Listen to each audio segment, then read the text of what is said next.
em Lisboa, Portugal. Talvez você tenha expectativa, muitas vezes, de receber uma palavra de Deus. Essa pergunta que eu te faço é: será que você está preparado ou preparada para a resposta de Deus? Muitas vezes, a não ser aquilo que você quer ou aquilo que você espera. Portanto, nós vamos ministrar hoje sobre isso.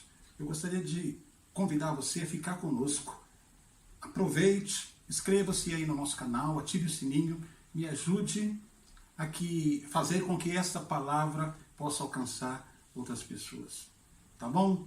Eu gostaria que você ficasse conosco até o final. Eu tenho certeza que Deus vai falar de uma forma poderosa na minha e na sua vida. Tá bom? Então vamos à palavra de Deus. Queridos, irmãos, amigos em Cristo, é difícil tomarmos uma decisão numa época incerta, não é verdade? É muito complicado. É difícil mantermos o otimismo e o entusiasmo e a paixão, a chama acesa, quando nós não sabemos qual será o nosso próximo passo. O mundo saiu de uma epidemia que paralisou a economia mundial por quase 2 anos, além de ceifar a vida de milhões de pessoas em todo o mundo. E o interessante é que a epidemia se foi está indo embora, e quando então parecia que a vida estava voltando à normalidade, e a economia mundial dando sinais de recuperação e crescimento, 2 nações, a Rússia e a Ucrânia, declaram guerra e passam então a protagonizar um conflito. Felizmente, meus queridos irmãos e amigos, até o momento o conflito é isolado entre eles, lá no leste europeu, entre essas 2 nações, Rússia e Ucrânia. Mas o mundo já passa a sentir os efeitos dessa guerra, mesmo que isolada. Há em todo o mundo, em alguns países mais, outros menos, um aumento considerável dos preços dos alimentos. Isso está patente em todos os dias. Você pode perceber um reajuste entre 20% e 30%, dependendo do produto, nas prateleiras dos supermercados. Então, nesse cenário que o mundo está vivendo, pós-pandemia, logo a seguir uma guerra, mesmo que localizada, que não é mundial, talvez a nossa expectativa, e quando a gente tem alguma esperança, a gente se preocupa com essas coisas. A gente fica sempre com aquela expectativa: quais serão as próximas notícias? Talvez essa seja a pergunta de muitos. Mas, analisando as Sagradas Escrituras, eu posso afirmar a vocês com toda a certeza, ao analisarmos as preciosas lições que Deus nos deixou, que tudo que nós estamos vivendo, que vivemos, era para estar do jeito que foi ou que está sendo. O que eu e você, o que essa sociedade, o que essa geração desse tempo está vivendo é exatamente aquilo que tinha que viver. Onde nós estamos neste momento é exatamente onde nós temos que estar. Mas há uma esperança, porque Deus sempre independente das crises que assolam o mundo, das dificuldades, das más notícias, há uma palavra de esperança. Deus sempre estará conosco, onde nós estivermos, mesmo numa época de incerteza mundial. Portanto, refletindo toda essa situação do mundo, desse tempo que nós estamos vivendo, dentro de uma sociedade que está passando por tanta transformação, irmãos, é tanta mudança, que deixaria de cabelo em pé alguém que estivesse dormindo há 30, 40 anos e acordasse nesse tempo. E portanto, à luz da palavra de Deus, baseado no texto de Jeremias 29, eu quero trazer uma palavra nessa tarde, onde eu e vocês poderemos extrair preciosas lições da parte do Senhor, naquele tempo, e quem sabe, hoje no tempo que nós estamos inseridos. Vamos lá então, abra sua Bíblia em Jeremias capítulo 29, mantenha sua Bíblia aberta a partir do versículo 4 a 14, mas para fazer aqui uma introdução, uma abertura, nós vamos ler do versículo 11 ao 14, entenderam? E aí você vai manter a sua Bíblia aberta em todo esse capítulo 29, para que a gente possa analisar cuidadosamente aquilo que está escrito. Vamos lá então, Jeremias 29, versículo 11, está escrito: porque eu pensei os pensamentos que penso de vós, diz o Senhor, pensamentos de paz e não de mal, para vos dar o fim que esperais. Versículo 12: então me invocareis e ireis, e orareis a mim, e eu vos ouvirei. Versículo 13: e buscar-me-eis, e me achareis, quando me buscardes de todo o vosso coração. E concluindo, versículo 14: e diz o Senhor, e serei achado de vós, e farei voltar aos vossos cativos, e congregai-vos-ei de todas as nações e de todos os lugares, para onde vos lancei, diz o Senhor, e tornarei trazer-vos ao lugar de onde vos transportei. Até aí, mantenha a sua Bíblia aberta e vamos então analisar todo o capítulo. Gostaria de cumprimentar você, meu querido amigo, minha amiga, que nos encontrou através da internet, que está ouvindo essa ministração a qualquer tempo. Que Deus possa falar poderosamente ao seu coração, aonde você estiver. Nosso abraço aqui de Lisboa. Muito bem, meus irmãos, o livro de Jeremias é uma carta escrita pelo profeta no ano 600 antes de Cristo. Nessa época, os israelitas estavam exilados na Babilônia, levados cativos durante o reinado do rei Nabucodonosor. Portanto, eles estão vivendo um tempo difícil, um tempo nebuloso. Eles estão sendo tratados como estrangeiros, como escravos naquela nação estranha. E portanto, quando alguém está vivendo uma situação adversa, uma situação complicada, longe da sua casa, da sua terra, num cenário difícil.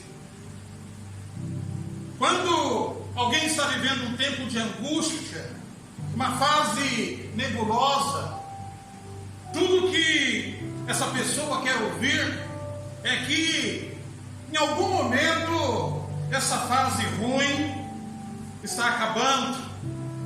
Não é assim? Que o tempo ruim, que a crise vai passar. Não é assim? É essa a expectativa que nós temos. Alguns, trazendo para uma realidade de hoje, correm atrás de uma palavra, através de um profeta. Alguns ligam o rádio, se é que alguém ouve rádio ainda nos tempos de hoje. Outros vão de madrugada para as televisões, para ouvir uma palavra que possa trazer um refrigério. Colocam talvez o copo ali com água em cima do aparelho para ouvir uma palavra de esperança. Outros buscam na internet alguma coisa. Enfim, durante um momento de crise, de angústia, e eu não estou dizendo que isso não pode acontecer com qualquer um de nós. Não deveria, mas a gente está em busca e sempre correndo atrás de uma palavra ou de uma revelação que possa nos trazer alguma esperança. Deixa eu te dizer uma coisa. As igrejas do nosso tempo presente que nós estamos vivendo, Deus não. Alguns profetas e algumas profetisas às vezes têm cumprido esse trabalho de trazer uma profecia, uma palavra de revelação. Profetas ou profetisas? Você pode perguntar para todo pastor com alguma experiência, né, que já pastoreou igrejas. Não é todas que acontece isso, mas normalmente acontece. Sempre surge alguns ou algumas. São pessoas que costumam profetizar. E olha, eu não estou querendo negar que existe uma palavra profética, meus irmãos. Porém, a única palavra que o entendimento deste ministério acredita é na pura e simples palavra de Deus. Né? Eu ao longo do meu ministério, eu nunca tentei falar alguma coisa para alguém para aliviar a angústia da pessoa, para tentar ganhar essa pessoa ou prendê-la na igreja. Não, irmãos, eu tenho todo tipo de defeito, eu não sou um homem perfeito. Sou, talvez como vocês, alguém imperfeito. Todos nós, em busca de um Deus que é perfeito. A gente tenta melhorar, né? É assim, mas sempre houve sinceridade no meu coração. Nunca tentei encher a igreja profetizando uma coisa que Deus não disse. A única palavra profética que vem desse simples e humilde pastor é as Sagradas Escrituras. E cabe a você, aqueles que ouvem as nossas ministrações, tomar para si ou recusar. A decisão é vossa. Mas no cenário que nós vivemos hoje nas igrejas, costumam surgir alguns profetas e profetisas que falam exatamente aquilo que a pessoa quer ouvir para massagear o ego. Sabe? Eis que dá aquela rajada de glória. O Senhor está dando um carro, está dando uma chave. O Senhor está te dando um companheiro, uma companheira.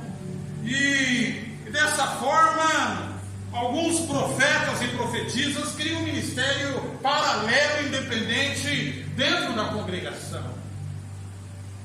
O interessante é que, normalmente, essas pessoas sabem a vida de todo mundo. Sabem a vida de toda a gente, tintim por tintim. Irmãos, às vezes o pastor é o último a saber. E alguns irmãos, erradamente, às vezes de buscar uma oração, uma palavra pastoral, um aconselhamento, costumam se desviar para a casa dessas pessoas, aonde vai ouvir a profetada.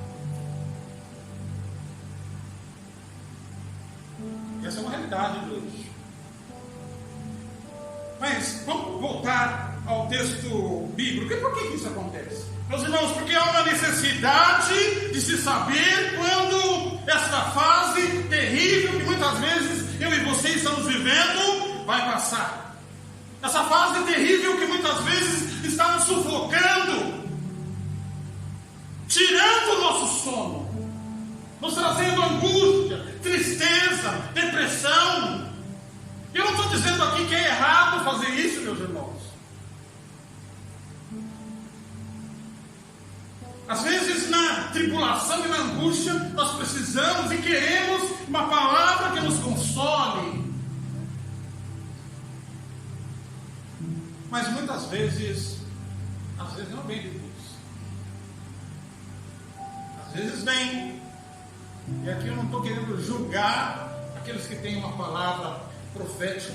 Eu sou também pentecostal, eu sou sapatinho de fogo também.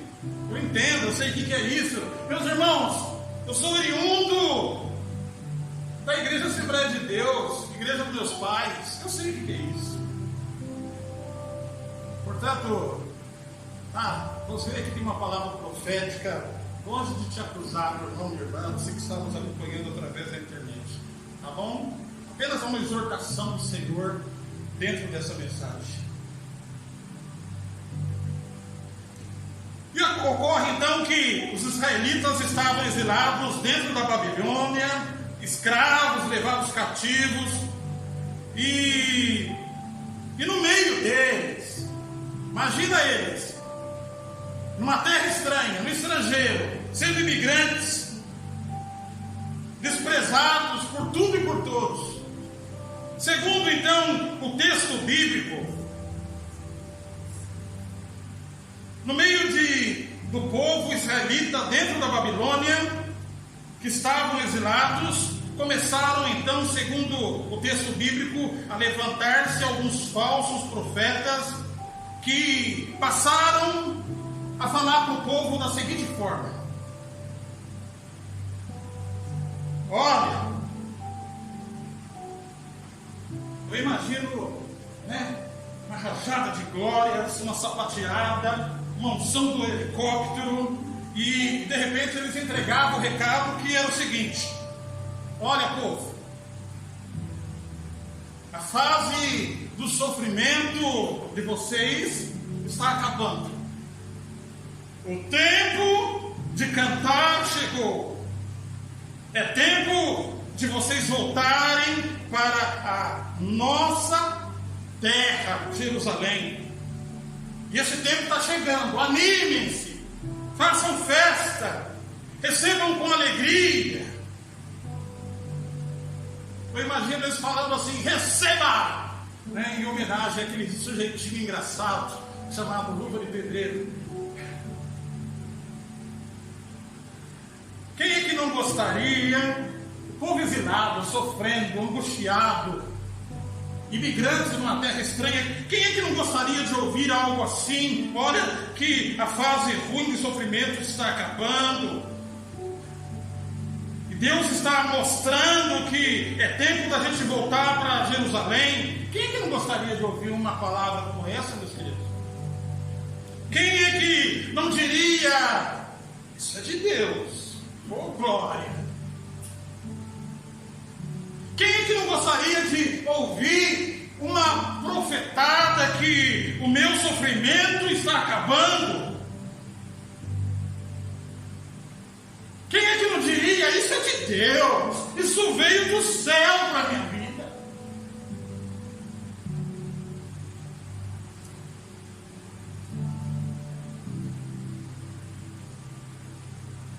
Mas não era de Deus. E Deus então vai levantar um profeta naquele tempo, chamado Jeremias. E Deus então dá uma orientação para o profeta: Jeremias, escreva uma carta para o povo. Escreva para ele, Jeremias. Isso tudo está no versículo 8, 9 e 10. Enquanto vocês vão postando aí, eu vou comentar. 29, 8, 9 e 10. A carta que Deus manda Jeremias escrever fala mais ou menos o seguinte. Muito obrigado. Olha, Jeremias, escreve aí, bota na carta o que esses homens estão profetizando, que é hora de voltar para Jerusalém. Não tem nada a ver comigo. Jeremias, escreve aí, eles estão mentindo para o povo. Jeremias, escreve aí, olha, eles estão usando o meu nome, mas não vem de mim essa orientação. Jeremias, escreva para o povo que está cativo na Babilônia, que não acreditem neles.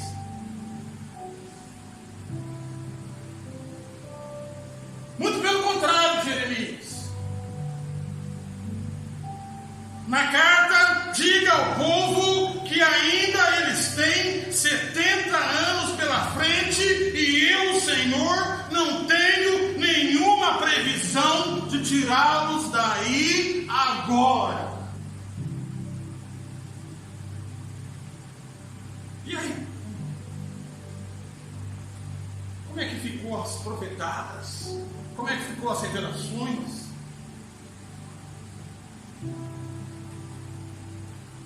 E aqui eu extraio a primeira lição dessa noite.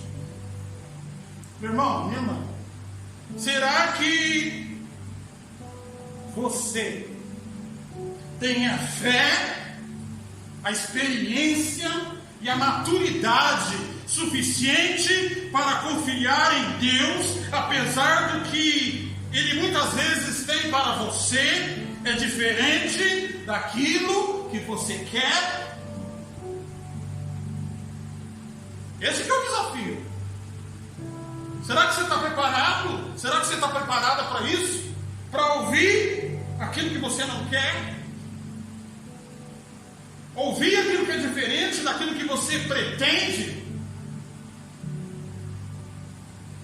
Ouvir algo diferente daquilo que você espera? Sabe por quê, meus queridos irmãos? Porque eu e você, muitas vezes, tudo que nós queremos ouvir é que o meu casamento tem restauração. Deveríamos casar só uma vez, né? Devia ser assim, devia. Mas acaba.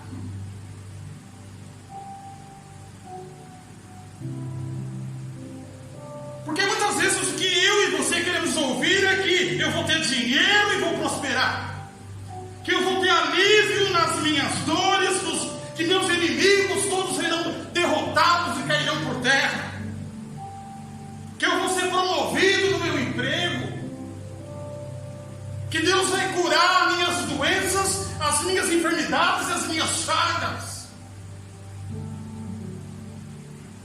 Quando muitas vezes Deus vai te dizer, sinceramente, olha, meu filho e minha filha, não é isso que eu tenho para você.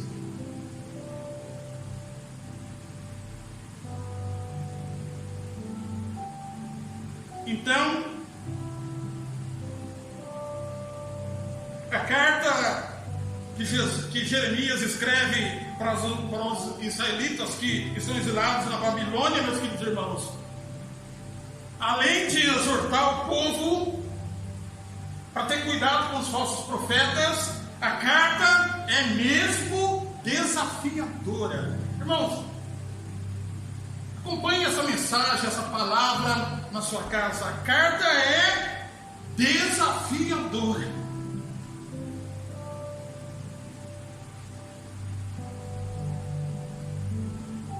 O recado de Deus através de Jeremias é mais ou menos o seguinte, eu vou tentar resumir. Jeremias fala para o povo o seguinte: olha, povo de Deus, eu quero dizer que vocês ainda têm um longo tempo para viver na Babilônia. Simplesmente 70 anos. E essa expectativa criada pelos falsos profetas, dizendo que vocês vão voltar logo, que essa situação vai ser invertida ou vai mudar, não é verdade, é mentira. Povo de Deus, eu quero dizer uma coisa para vocês, que o cativeiro não será um tempo curto, são 70 anos. E eu, Senhor, não tenho nenhuma previsão de tirar vocês daí antes desse período.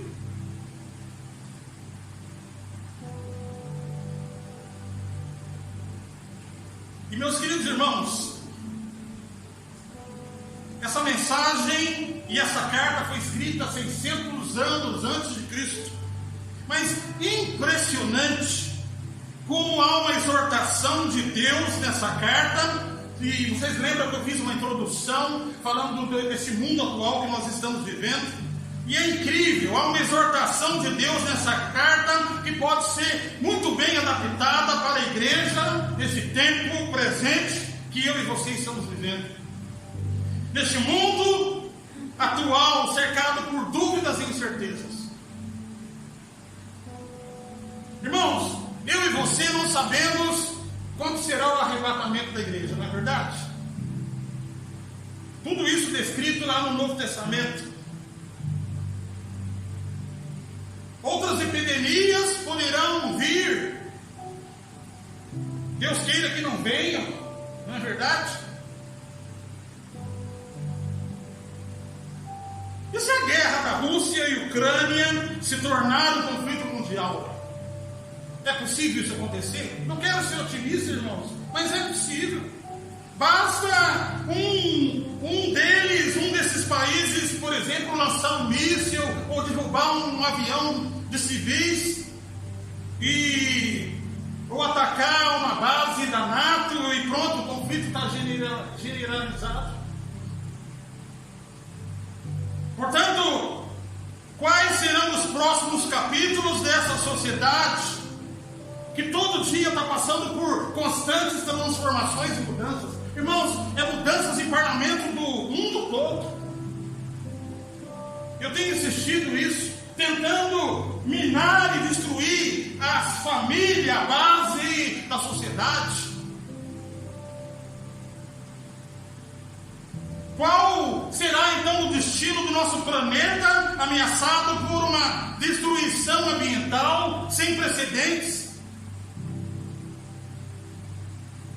E portanto, há nessa mensagem, mesmo do mundo antigo, uma exortação de Deus para o nosso tempo, para a igreja do Senhor, porque não há nenhuma previsão de quando a igreja será tirada deste mundo e dessa terra. A certa altura, os discípulos perguntaram a Jesus: Mestre, quando será o fim? Jesus respondeu a eles, Mateus, capítulo 24, versículo 36. Olha, quanto ao dia e a hora ninguém sabe, nem os anjos do céu, nem o Filho, somente o Pai. Portanto, a gente não sabe, não tem nenhuma previsão de quando a igreja será tirada dessa terra. Mas a exortação de Deus também serve para o nosso tempo.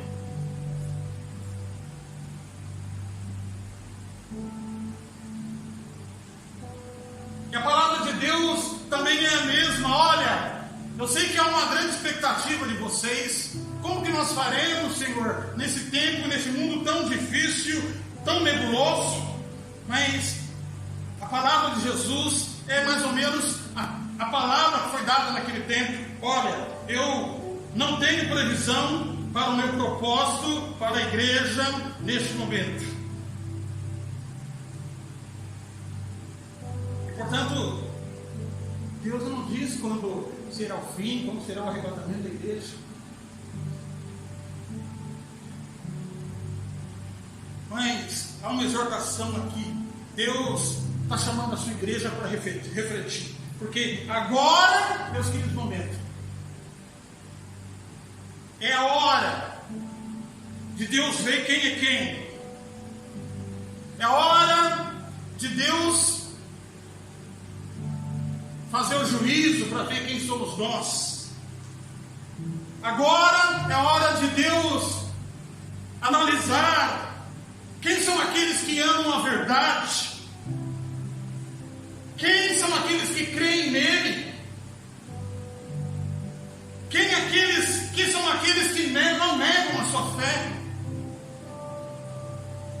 É momento de Deus perceber quem somos nós, aonde que a nossa fé se mantém sustentada. Porque a palavra do Senhor é também para esse tempo.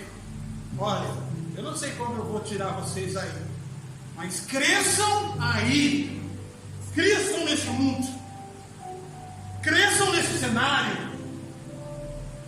de incerteza, de angústia, de tribulação, de alegria, de tristeza, de decepção. Mas mais uma pergunta aqui para a gente refletir. Preste atenção. Será que eu e você temos a capacidade de ouvir a palavra de Deus e crescer mesmo num ambiente desfavorável?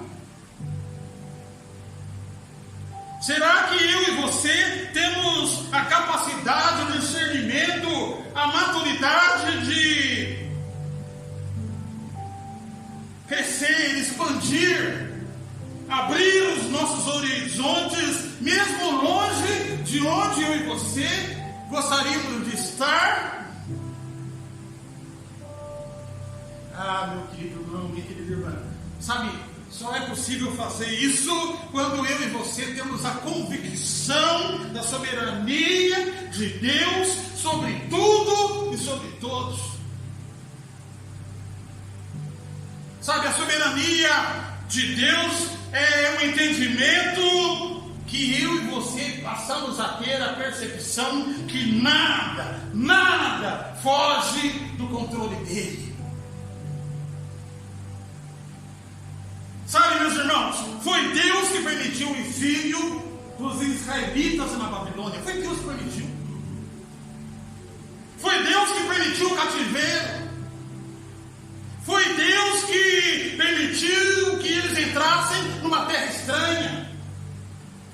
Irmãos, foi Deus que permitiu eles se tornarem imigrantes. Foi Deus que permitiu eles estarem longe das suas casas, dos seus parentes, das suas famílias e dos seus amigos mais íntimos. E atenção, meus queridos, esse talvez é o ponto alto dessa ministração.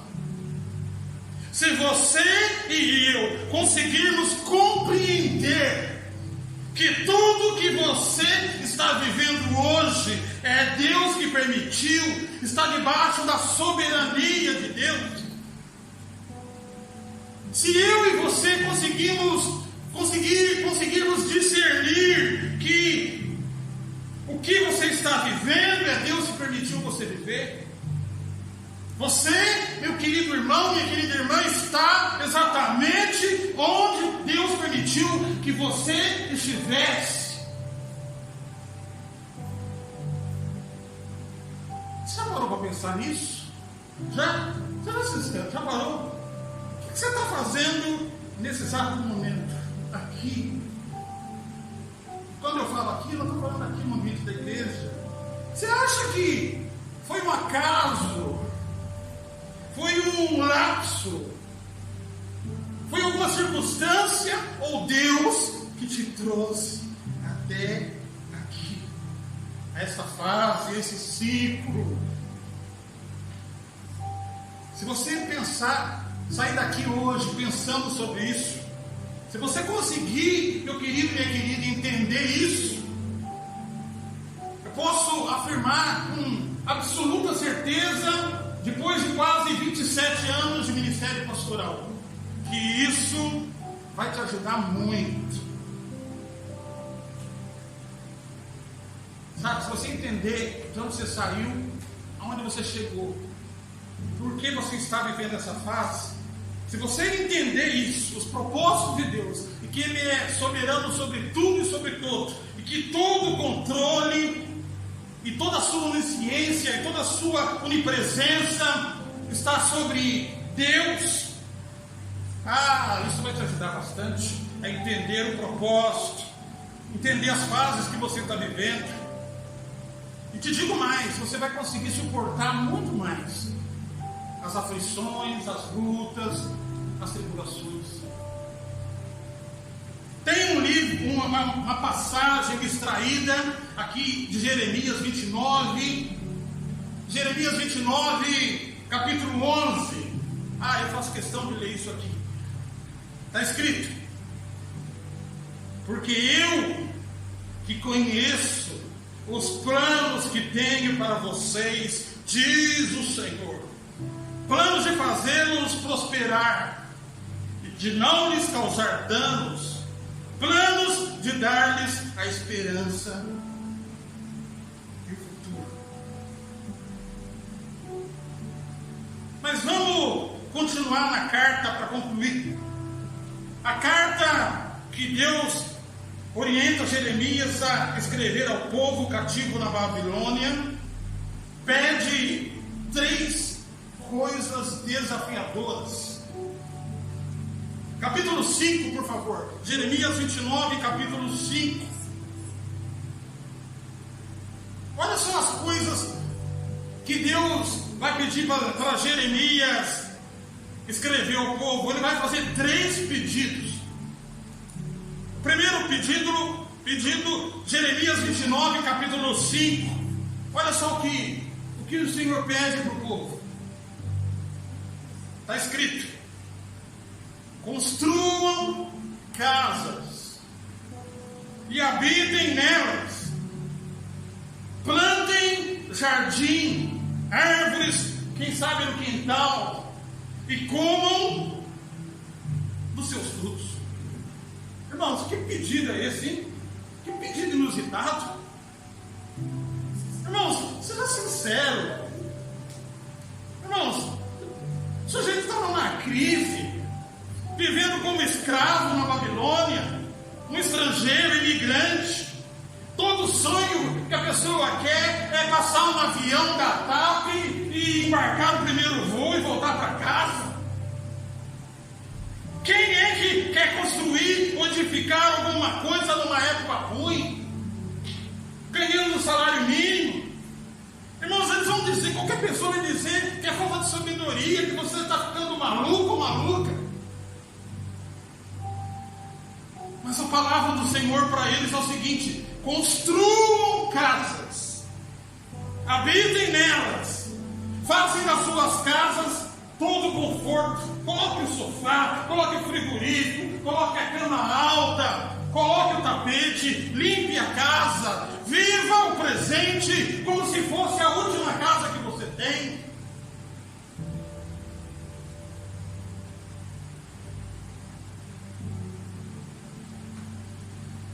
Mas para fazer isso, você tem que acreditar que Deus reina em todo lugar. Deixa eu dizer uma coisa: Deus reina em Portugal, Deus reina no Brasil, Deus reina na África, Deus reina na Rússia, Deus reina na Ucrânia, Deus reina no Egito, Deus reina em todo lugar. Basta você ter fé e conexão com Ele.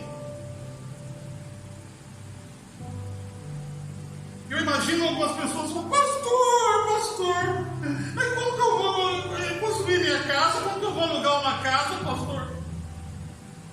Se essa terra só me dá tristeza, pastor, só decepção, só dificuldade. Mas o Senhor está te dizendo: construa casa. Que tipo de casa você está construindo, meu irmão? Barraco, lona. Que tipo de casa você tem construído? Como é que tem sido a sua casa? Que tipo de palavra tem surgido dentro da sua casa? Que tipo de música você tem ouvido dentro da sua casa? O que os seus filhos têm ouvido dentro da sua casa?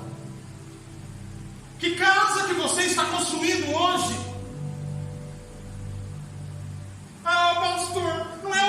queria estar, mas é onde Ele te trouxe, é onde Ele te colocou. E a palavra do Senhor é o seguinte: olha, não vai ser uma coisa tão rápida assim. Sabe por que Ele está falando o seguinte? Eu quero ver vocês ajoelhados ali, plantando grama, construindo jardim, plantando rosas, árvores de fruto, pera, maçã, laranja. E uma árvore leva alguns anos para crescer. Mas Deus está falando para eles: plantem casas, construam casas, habitem nelas, faça a vida de vocês como se fosse um tempo presente, definitivo. Eu não sei o que virá lá na frente, mas façam o melhor na terra que vocês habitam. Meus irmãos, é tempo de trabalhar. Trabalhe muito, invista, seja um investidor, não tenha medo. Se Deus está com você, Ele não vai te desamparar. É hora talvez de você abrir a sua empresa, o seu escritório, amplie os seus horizontes, alargue as suas tendas.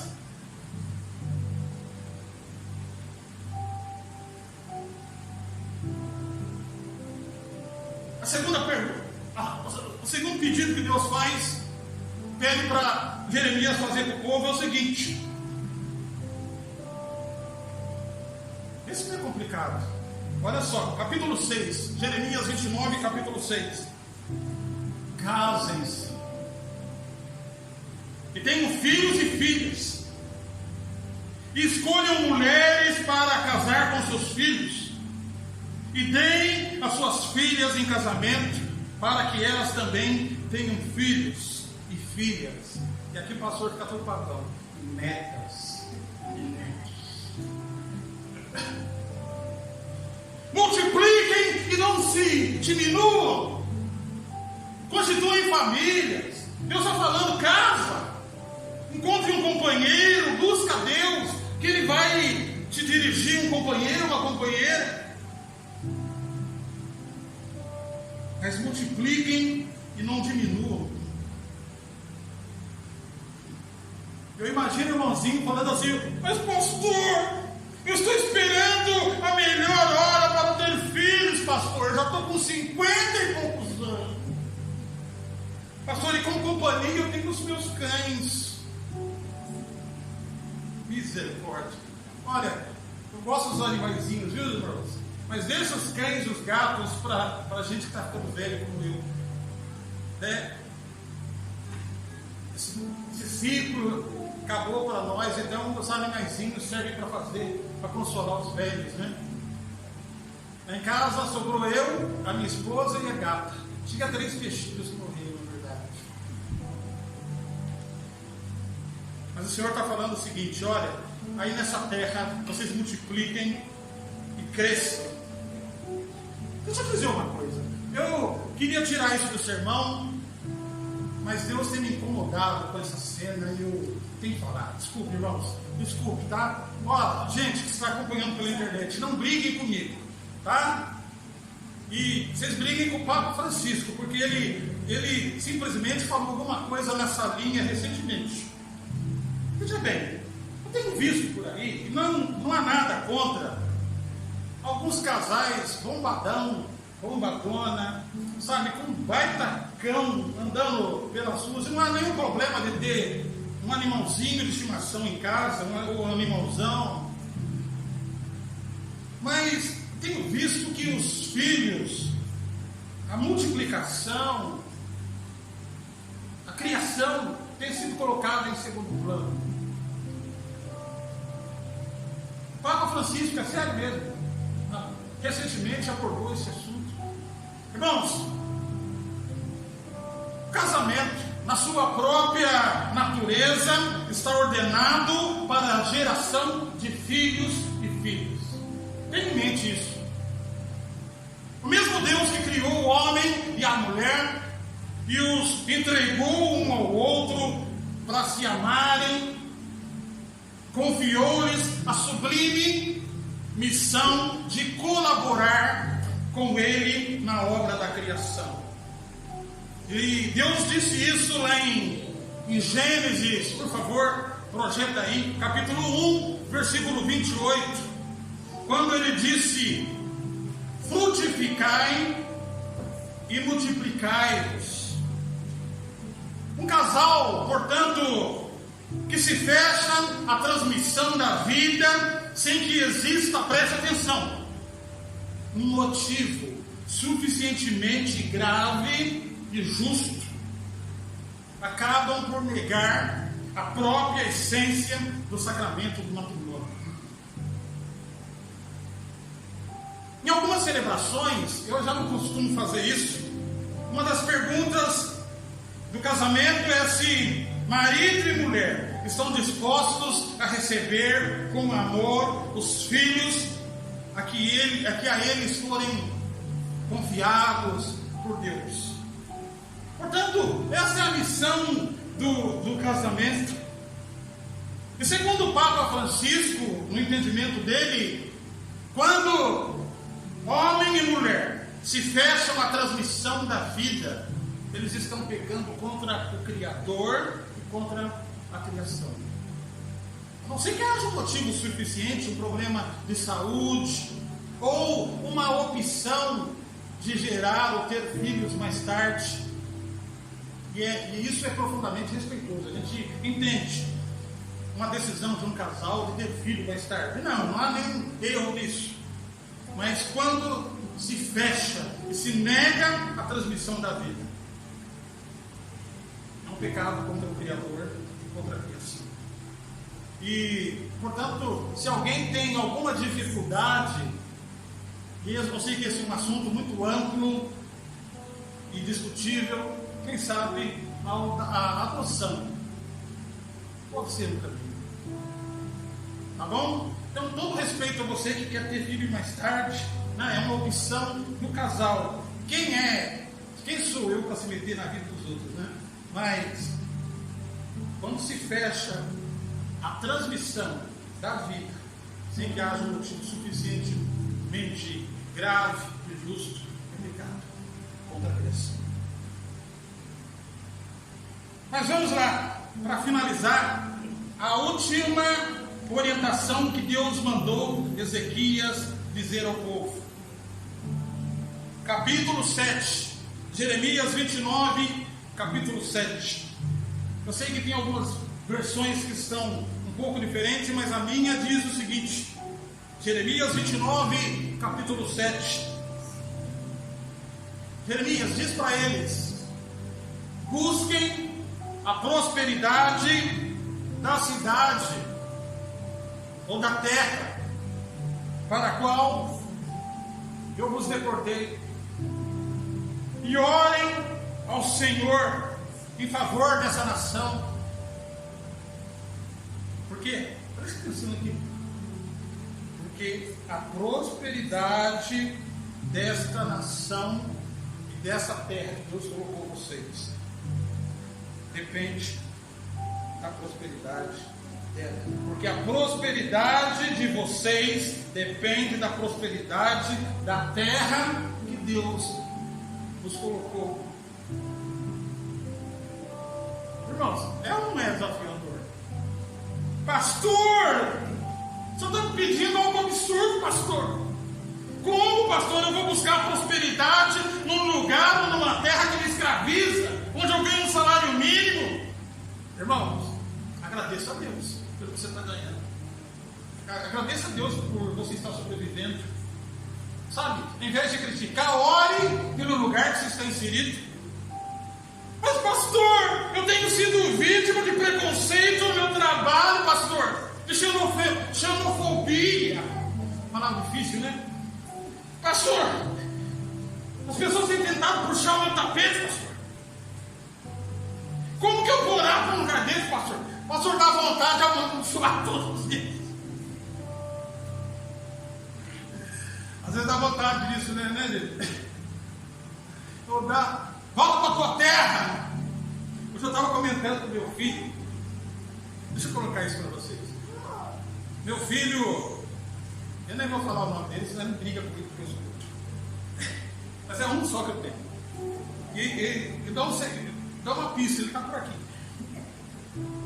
Quando ele tinha 15 anos, irmãos, eu recebi uma carta do diretor da escola. O diretor da escola falou: olha, senhor encarregado de educação, o seu filho está suspenso por 3 dias. Eu achei essa carta essa semana, morri. Então eu perguntei para ele qual é o motivo. Olha, é o seguinte: um coleguinha dele pegou a mochila dele, jogou lá perto da porta e falou: volta para a sua terra. Sabe o que ele fez? Senhor pai, ele deu um soco no menino e depois enfrentou na briga mais 3. Não é fácil ouvir isso, né, gente? Eu já ouvi muito isso também. Mas olha, eu louvo a Deus por essa terra que Deus nos colocou, esse povo amável. Eu amo esse lugar como se fosse a minha casa. E sabe, a gente não pode. Deixa eu falar uma coisa para vocês. Levem em consideração isso. Gente ruim, maldosa e preconceituosa existe em toda a terra, viu? Em todo lugar. Você não pode generalizar todo um povo e toda uma nação achando que toda a gente é ruim. Eu vou falar uma coisa: eu estou há mais de 13 anos nessa freguesia do Moscavide, sou amado, respeitado. É verdade que nunca refletiu isso no crescimento da igreja, de encher de pessoas, mas só eu sei como esse povo é simpático, atencioso e trata bem a gente. Por isso, meus queridos irmãos, quem sabe Deus está nos exortando nesta tarde. Tá bom, tá difícil, está sendo perseguido no trabalho, mas ore por essa terra e por essa nação que eu vos coloquei. Agora, para concluir, olha só como termina essa carta de Jeremias aos israelitas. Deus orienta que o tempo de exílio é de 70 anos, que eles deveriam passar por este ciclo, mas Deus finaliza a carta com promessas e diz o seguinte: olha, vocês podem estar passando por luta, tribulação nessa terra aí, mas eu quero dizer uma coisa: eu não abandonarei vocês em tempo algum, em nenhum só momento. Eu estarei convosco todos os dias. E para finalizar, vamos fazer a leitura do capítulo 12, 13 e 14. Então, capítulo 12. Então, olha só como que Deus termina a carta. Então, vocês, eu amo esse versículo, clamarão a mim, povo de Deus, e virão orar a mim, e eu vos ouvirei, diz o Senhor. Capítulo 13. E buscar-me-eis, e me achareis, quando me buscardes de todo o vosso coração. Capítulo 14. E eu me deixarei ser encontrado por vocês. Preste atenção nisso. Sabe, o pai e a mãe, quando se esconde na brincadeira com o filho, com a filha, e se deixa ser achado, é assim que Deus diz que vai fazer. E eu me deixarei ser encontrado por vocês, declara e diz o Senhor, e os trarei de volta deste cativeiro, e eu os reunirei de todas as nações, de todo o mundo e de todos os lugares para onde eu vos dispersei, para Portugal, para Jerusalém, até os confins da terra, e os trarei de volta para o lugar de onde eu os deportei. No princípio, de onde você veio. Você é imagem e criatura de Deus. E eu trarei vocês de volta para morar onde vocês sempre desejaram. Mas eu quero, diz o Senhor, vocês crescendo, dando frutos nos piores momentos, multiplicando, mesmo que a terra seja improdutiva, multiplicando quando na realidade todos queriam cruzar os braços, pegar o primeiro avião e voltar para casa. Porque eu me deixarei ser encontrado por vocês. E como isso vai acontecer, pastor? Sabe aquela... o circo está pegando fogo do teu lado, está no seu trabalho, na sua universidade, na sua casa, na sua família. Mas sabe aquela sensação de paz, de refrigério? Sabe? Aquela paz que excede todo entendimento. Sabe? Contra tudo e contra todos, aquele conforto no coração. Vamos ficar de pé. Nós estamos terminando. Feche seus olhos. Deixa eu fazer uma pergunta. Talvez você chegou aqui nessa tarde abatido ou abatida, desanimado ou desanimada e sem esperança, porque muitas vezes correu atrás de algum profeta ou de alguma profetisa e ouviu palavras comprometidas somente com as suas vontades. Pessoas que disseram para você que tudo ia melhorar, que tudo era aquilo que você queria ouvir, que Deus te daria um marido, Deus te daria uma esposa, Deus te faria prosperar, mas de repente você está decepcionado ou decepcionada, porque nada disso aconteceu. Mas eu quero te dizer uma coisa, que todo o propósito de Deus está sob controle. E a fidelidade de Deus também nas crises e nas tribulações. E portanto, hoje é tempo de você começar a construir. Construa uma nova história. Construa um novo ciclo. Faça alguma coisa. Comece a buscar a Deus. Construa uma fé que não se abala. A palavra do Senhor hoje: vamos construir, multiplique, expanda seus horizontes, diz o Senhor, expanda suas metas, os seus objetivos, porque Deus estará sempre no controle de tudo e Ele não vai te desamparar. E por fim, independente da circunstância e do cenário,